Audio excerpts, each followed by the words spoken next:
bienvenue sur Arabium. Sur cette chaîne, on apprend l'arabe à travers des textes simples, accessibles et variés, conçus pour t'aider à développer ton vocabulaire progressivement.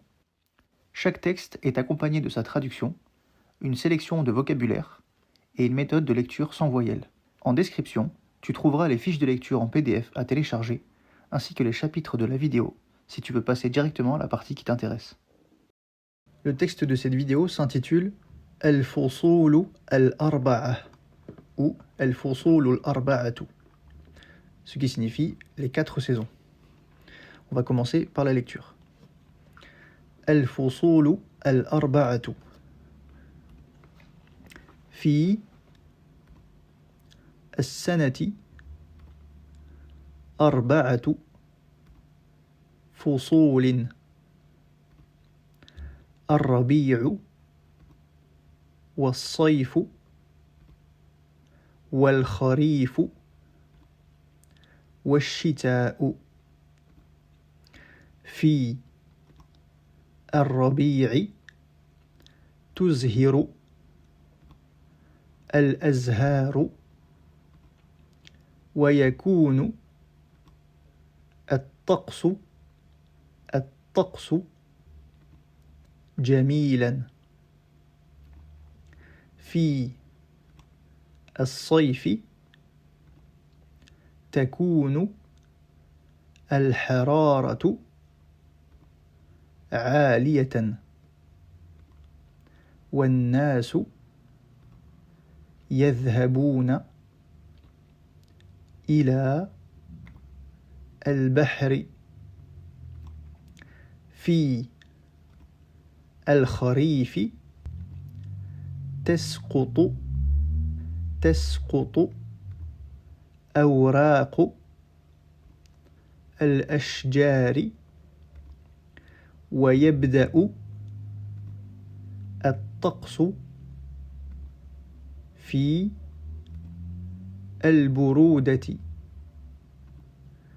في الشتاء يكون البرد شديدا وقد يتساقط الثلج. كل فصل له جماله وخصوصيته.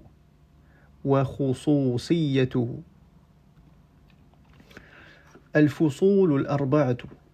في السنة 4 فصول: الربيع والصيف والخريف والشتاء. في الربيع تزهر الأزهار ويكون الطقس جميلا. في الصيف تكون الحرارة عالية والناس يذهبون إلى البحر. في الخريف تسقط أوراق الأشجار ويبدأ الطقس في البرودة. في الشتاء يكون البرد شديدا وقد يتساقط الثلج. كل فصل له جماله وخصوصيته. Maintenant, on va traduire le texte. Al-Fusul al-Arba'atu. Al-Fusul, ce sont les saisons au pluriel.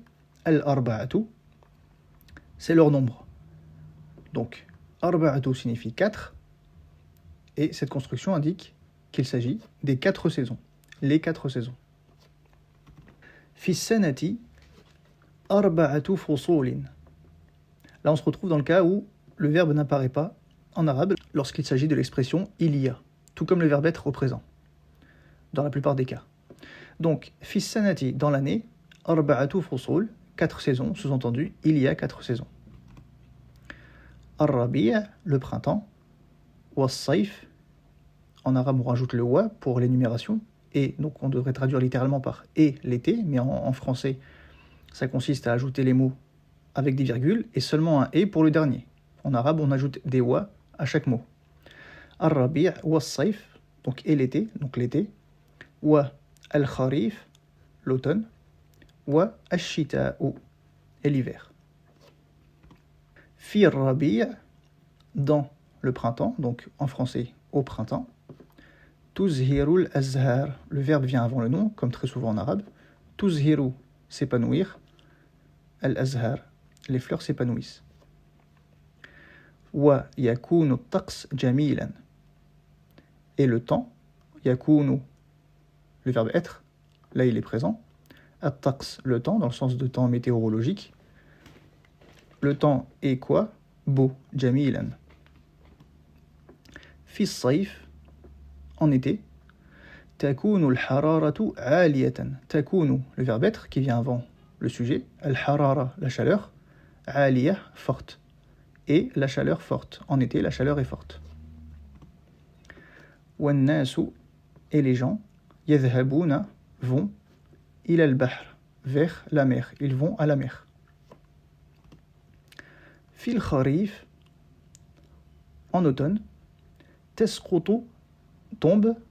Awraqul ashjar, les feuilles des arbres. En automne, les feuilles des arbres tombent. Wa yabda'u, et il commence.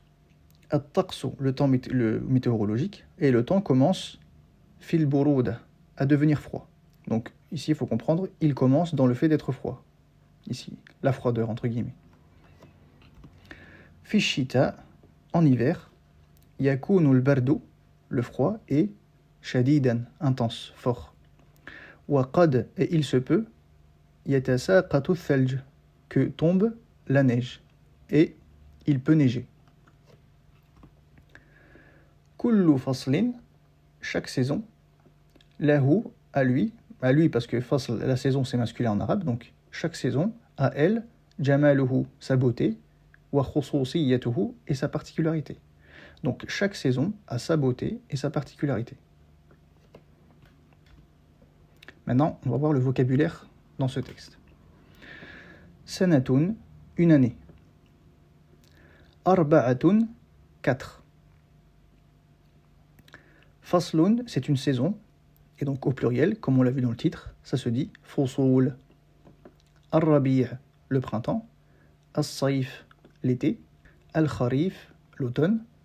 Ash-shita'u, l'hiver. Azhara, c'est le verbe s'épanouir ou fleurir, qui est utilisé ici dans le texte avec le mot fleur. Les fleurs s'épanouissent ou fleurissent. Zaharatun, c'est une fleur. Dans le texte, on a sous la forme plurielle. Donc, zaharatun, une fleur. Des fleurs se disent azhar. Kana, c'est le verbe être, et qui correspond aussi, je le rappelle, à la forme du passé conjugué pour huwa, lui. Donc, kana, ça veut dire être dans l'usage commun, mais ça veut aussi dire littéralement il était. At-taqsu, c'est le temps, mais je précise au sens météorologique, pas au sens du temps qui passe. Jamilun, beau. Hararatun, une chaleur. Al-hararatu, la chaleur. Aliyatun, élevée, forte ou intense, là dans la traduction qu'on avait pour la chaleur. An-nasu, ce sont les gens. Dhahaba ila, aller vers. Dans le texte, on avait les gens vont vers, vont à la mer. Donc là, je traduis par vers, mais c'est le mot ici, il a la préposition qui sert à indiquer où l'on va avec le verbe dhahaba. On avait an-nas, les gens, yadhhabuna ila al-bahr, ils vont à la mer. Bahrun, une mer. Saqata, c'est le verbe tomber, mais au sens littéral, c'est-à-dire une chute, la chute d'un objet. Donc là, il s'agissait de la chute des feuilles. Waraqatun, une feuille. Au pluriel, on a vu la forme, c'est awraq. Shajaratun, un arbre, qui est féminin en arabe. On avait ici aussi, dans le texte au pluriel, shajaratun, au pluriel, c'est ashjar. Bada'a, commencer. On l'avait au présent dans le texte. Yabda'u, il commence. Burudatun, c'est le froid, mais au sens d'un froid abstrait, c'est-à-dire la sensation. Shadidun, c'est un synonyme quelque part de aliyun. Aliyatun au féminin. Shadid, fort, intense. Al-bardu ou berdun, c'est un froid, mais cette fois qui est concret. Tasaqata, alors c'est un mot qui est dérivé de saqata, et qui ici est plutôt dans le sens d'une chute, on va dire, continuelle. C'est ce qu'on utilise là, du coup, pour la neige. La neige tombe de manière continue. C'est pas au sens littéral où on va plus utiliser saqata pour la chute d'un objet, ponctuel. Thaljun, la neige. Et enfin, khususiyatun, une particularité. Alors maintenant, on va voir comment lire le texte sans voyelle avec la traduction. Mais avant, je vais rappeler ce qu'on appelle les cas du nom. Donc, le nom en arabe peut se décliner sous 3 cas, qu'on appelle le nominatif, l'accusatif et le génitif. Concrètement, qu'est-ce que ça veut dire? Ça veut dire qu'un nom, en fait, à part les voyelles que contiennent les lettres qu'il compose, eh bien, sa voyelle finale va changer en fonction du rôle grammatical qu'il a dans une phrase. Donc, on dira qu'un mot est au nominatif lorsque sa voyelle finale est une damma, c'est-à-dire le son ou. On dirait qu'un mot est à l'accusatif lorsque sa voyelle finale est une fatha qu'il termine par le son a. Et enfin, un mot est décliné au génitif lorsque sa voyelle finale est une kasra. Alors il existe différentes règles qui font qu'un nom se décline au nominatif, à l'accusatif ou au génitif, mais pour chacun des cas, je vais vous donner les règles de base à retenir, le b à bas pour savoir quand est-ce qu'un mot est au nominatif, à l'accusatif ou au génitif. Pour le nominatif, c'est ce que j'appellerais le cas par défaut. C'est-à-dire qu'en l'absence de contexte grammatical ou par exemple de présence d'un verbe dans une phrase qui va faire qu'on modifie le cas d'un nom, eh bien on prendra toujours par défaut le cas nominatif. C'est-à-dire qu'on met une damma à la fin du mot. C'est d'ailleurs ce qu'on fait quand on a des mots isolés.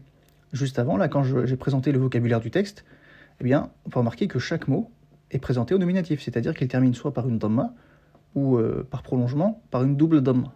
Et c'est également le cas du nominatif lorsque un mot est sujet d'un verbe dans une phrase. Lorsqu'un mot est sujet du verbe, il termine par une damma. C'est comme ça aussi qu'on peut identifier avec des voyelles qui est sujet ou non dans une phrase. Ensuite, pour le cas accusatif, eh bien, ça va être toute forme de complément du verbe.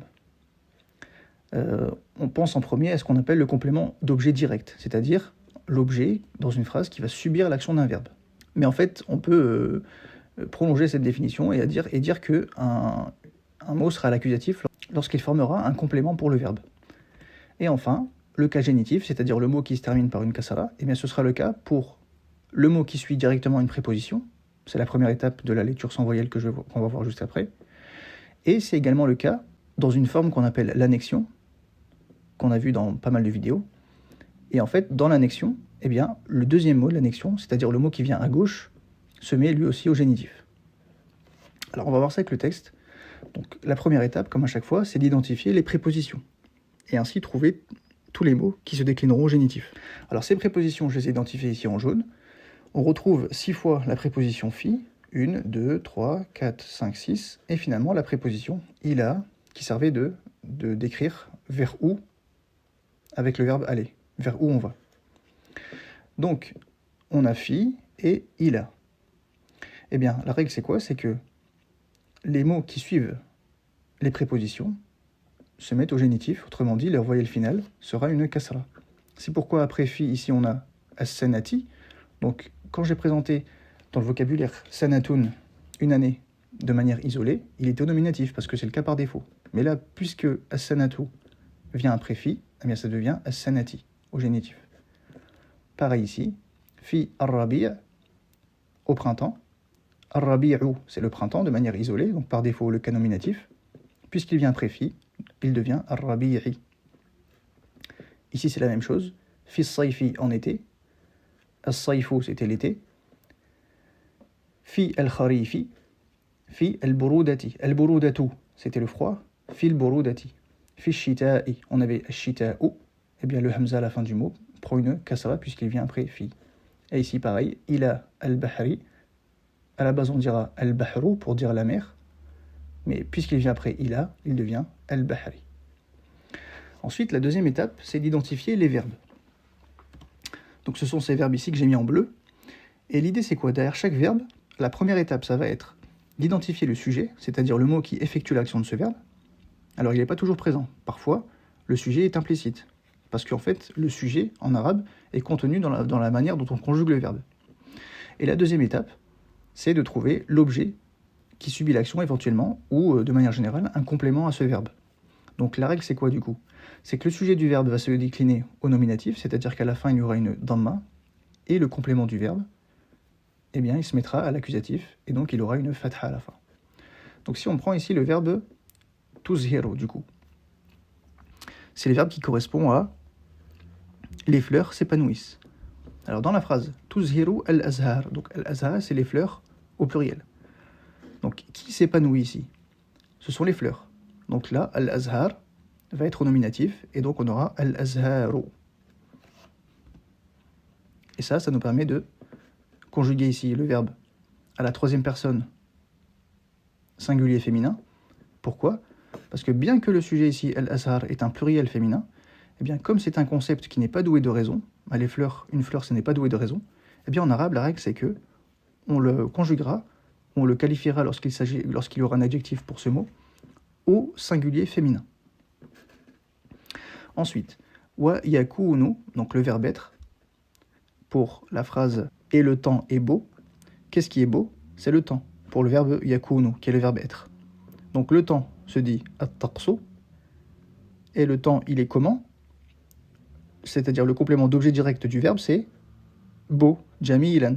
C'est pourquoi on ajoute un tanwin fatha à la fin de jamil, et pour rappel, en arabe, lorsqu'on met un tanwin fatha à la fin d'un mot, obligatoirement on lui ajoute un alif. C'est pourquoi ici jamil devient jamilan avec un lam alif. À la base, le mot jamil à la fin contient un lam. Puisqu'on ajoute un tanwin fatha, eh bien le lam devient lam alif. Et donc on a bien at-taqsu au nominatif, puisque c'est le sujet du verbe être, et jamilan à l'accusatif, c'est-à-dire a ou an, fatha ou double fatha, puisque c'est le complément du verbe être. Ensuite, takunu al-hararatu aliyatan. La chaleur est forte. Ici, on retrouve le verbe être. Donc là, c'est facile. Takunu. Qu'est-ce qui est ? La chaleur. La chaleur se dit al-hararatu. Est-ce que ça va rester al-hararatu ? Oui, puisque la chaleur est le sujet du verbe être. Donc, on le laisse au nominatif. Et elle est quoi ? La chaleur, elle est forte. Forte, c'est le complément du verbe être. Et donc, aliyatun, forte, de manière isolée, devient aliyatan. Takunu al-hararatu aliyatan. Ensuite, le verbe yadhhabuna, qui est la conjugaison du verbe dhahaba pour hum, c'est-à-dire eux au pluriel. Et pourquoi on a hum au pluriel ? Parce qu'ici, le sujet an-nasu vient avant, et comme an-nasu ce sont les gens, c'est-à-dire un pluriel, eh bien on conjugue ce verbe comme ça, yadhhabuna. Donc là, qui va ? Le verbe du verbe vont. Qui sont ceux qui vont à la mer ? Ce sont les gens. Donc an-nasu va rester wa an-nasu, puisque le sujet du verbe se met au nominatif. Et ici on n'a pas de complément, parce que ce qui vient juste après, c'est l'endroit vers lequel on va, et comme l'endroit il suit une préposition, eh bien il se met au génitif. Ensuite, fil kharif, en automne, tasqutu awraq al-ashjar. Donc là, j'ai pas prononcé les voyelles finales pour les retrouver. En automne, les feuilles des arbres tombent. Là, on retrouve ce qu'on appelle une annexion. Les feuilles des arbres.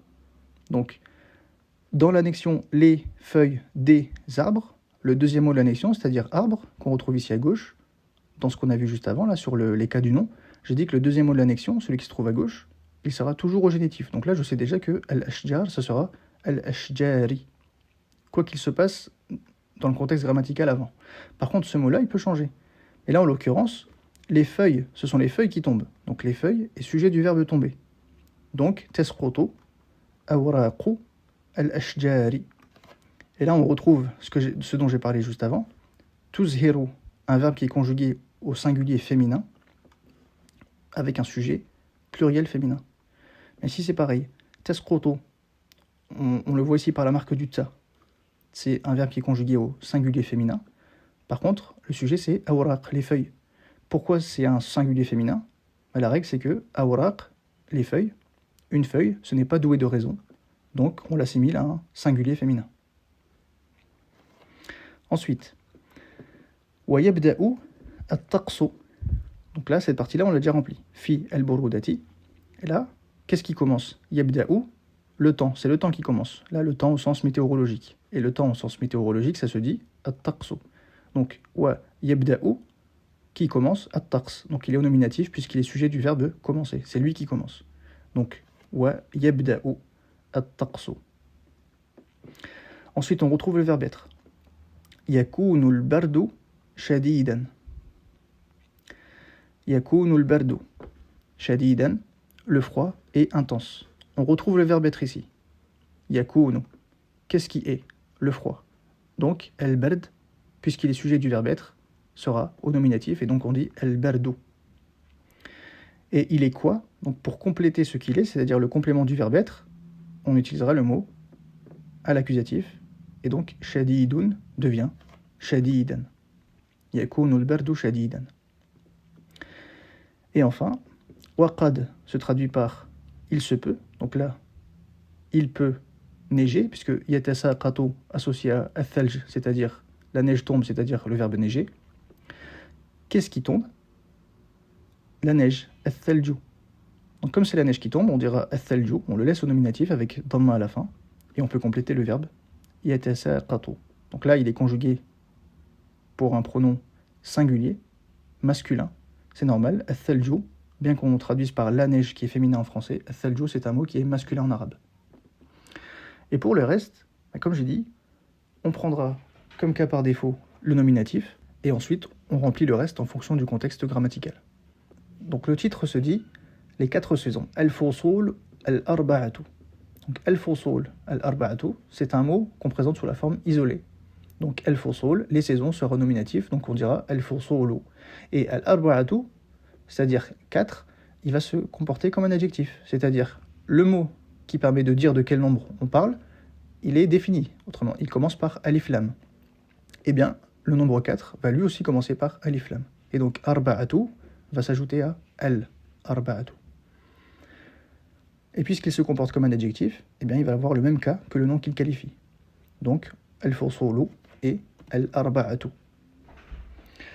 Ensuite, fis sanati, sous-entendu il y a, mais il n'y a pas de verbe qui va venir modifier les cas des mots qui viennent après. Donc en fait, par défaut, on garde le nominatif pour dire qu'il y a 4 saisons. Par contre, pour les nombres, il y a des règles à respecter. La règle, c'est que pour les nombres entre 3 et 10, eh bien, les mots qui vont venir après vont se mettre au génitif. Donc là, par exemple, c'est une nouvelle situation qui permet de dire si un mot se trouve au génitif. S'il se trouve après un nombre qui est entre 3 et 10. Mais bon, l'utilisation des mots après les nombres fera l'objet aussi d'une autre vidéo. Donc, fis sanati, pas de verbe pour dire qu'il y a 4 quelque chose, donc arba'atu. Par contre, le mot qui vient après un nombre entre 3 et 10 se met au génitif, et donc on dit fusulin. Ensuite, on énumère tout simplement les saisons, les 4 saisons, donc tout ça sera au nominatif, il s'agit des 4 saisons. Donc, ar-rabi'u, as-sayfu, wal-kharifu, wash-shita'u. Fi ar-rabi'i, تزهر الأزهار ويكون الطقس جميلا في الصيف تكون الحرارة عالية والناس يذهبون إلى البحر في الخريف تسقط أوراق الأشجار ويبدأ الطقس في البرودة في الشتاء يكون البرد شديدا وقد يتساقط الثلج. Et enfin, il nous reste ce petit bout de phrase. كل فصل كل se traduit par chaque ou toute. Donc ici, chaque saison. Kullu faslin. Donc le chaque, il va constituer le sujet dans la phrase, même s'il n'y a pas de verbe ici. C'est-à-dire que par défaut, on le mettra au nominatif. Par contre, il y a une règle aussi, tout comme les nombres ici, ce qui va suivre kullu, eh bien, il va se mettre au génitif. Donc on dit bien kullu, parce que c'est le cas par défaut, ce mot commence la phrase. Par contre, faslin, saison au singulier, lui va se mettre au génitif puisqu'il suit kullu. Kullu faslin, chaque saison. Chaque saison, en français, la phrase, elle est traduite par l'utilisation du verbe avoir. Chaque saison a sa beauté. En arabe, ici, dans la phrase, il n'y a pas la présence du verbe. Mais c'est une structure qui a le même sens au final, c'est-à-dire que c'est traduit par ça ici, lahu, qui signifie à lui. C'est qui lui? En fait, c'est la saison, parce que saison, certes, c'est féminin en français, mais c'est masculin en arabe. Donc pour dire à elle, la saison, en arabe, on dira à lui. Donc lahu. Chaque saison, à elle, bon en arabe c'est à lui quoi? Jamal, c'est la beauté. Donc jamaluhu, sa beauté. Wa et khususiyatun, c'était la particularité. Donc là, sa particularité, khususiyatuhu. Donc là, encore une fois, comme il n'y a pas de verbe, eh bien, tous ces mots-là vont être au nominatif. Et donc, on dit kullu faslin lahu, ça c'est un variable. Jamaluhu. Donc ici, le nominatif, on le voit ici, là, sur l'avant-dernière lettre. Ça, c'est le hu de possession, pour dire que c'est sa beauté à lui. Ici, pareil. Tuhu, c'est le hu qui permet de dire que c'est sa particularité à lui. Donc la trace du nominatif ici, se lit plutôt ici, sur l'avant-dernière lettre. On a mis jama'alu au nominatif, puis on l'a rajouté hu. C'est pareil pour khusosiyatu, à laquelle on a rajouté hu.